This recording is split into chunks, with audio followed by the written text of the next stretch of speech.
एक बार एक व्यक्ति मर करके भगवान के यमराज जी पकड़ कर ले गए। तो यमराज जी ने कहा कि इन्होंने तो पूरी जिंदगी में पाप ही पाप किया है, देखो जरा ध्यान से, कोई पुण्य किया है? तो एक बार पूरी जिंदगी में इन्होंने एकादशी का व्रत किया था।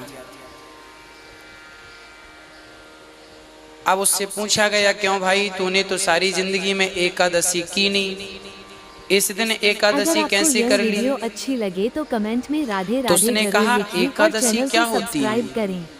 यमराज जी ने कहा, तुझे एकादशी के बारे में पता नहीं है? बोले ना। तो बोले, तूने एकादशी का व्रत कैसे किया? तूने तो निर्जला व्रत किया था। अरे बोले, मैंने व्रत नहीं किया, उस दिन मुझे कुछ खाने को नहीं मिला, तो कुछ खाने को ना मिलने से मैं भूखा रह गया, और संयोग से वो दिन एकादशी का दिन था। तो उस एकादशी में भूल से उसने कुछ ना खाया, संपूर्ण दिन निराहार रहा, और वह निर्जला एकादशी थी, और वो भी निर्जला हो गया, किसी कारणवश नहीं मिला होगा। यमराज जी उस आदमी को ब्रह्मा जी के पास लेके गए, बोले इस आदमी ने भूल से एकादशी में व्रत कर लिया है, क्या इसका फल है? बोले भगवान शंकर जी के पास जाओ। शंकर जी के पास गए, बोले नारायण के पास चलें। भगवान नारायण से पूछा गया कि इसका क्या फल है?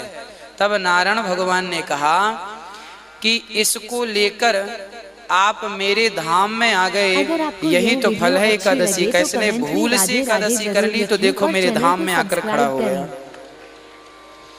एकादशी का यही फल है।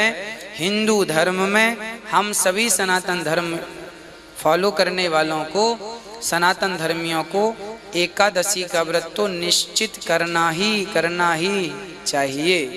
और जब तक सामर्थ्यता है तो करो, सामर्थ्यता नहीं अर्थात बुढ़ापा आ गया तो आप बुढ़ापे में भले मत करो, पर एकादशी में चावल ना खाओ, अन्न ना खाओ, हो सके तो फल से पेट भर लो, हो सके तो बहुत सारे जो इत्यादि पदार्थ हैं, जैसे सिंघाड़े के आटे की पकौड़ी हो गई, रोटी भी बन जाती है, और नाना प्रकार की चीजें हैं खाने को, एक दिन अन्न ना खाएं तो ज्यादा अच्छा है। इसका यदि हम साइंटिफिक रीजन बोलें तो महीने में 15 दिन में एक बार शरीर को भी रिलैक्स होना चाहिए, कुछ ना खाओ, पेट बिल्कुल ठीक हो जाएगा। तो एकादशी की बड़ी बड़ी महिमा है। अम्बरीश जी ने एकादशी का व्रत किया, उसके प्रभाव से भगवान ने अपने सुदर्शन को नियुक्त कर दिया, है ना। एकादशी की बड़ी महिमा।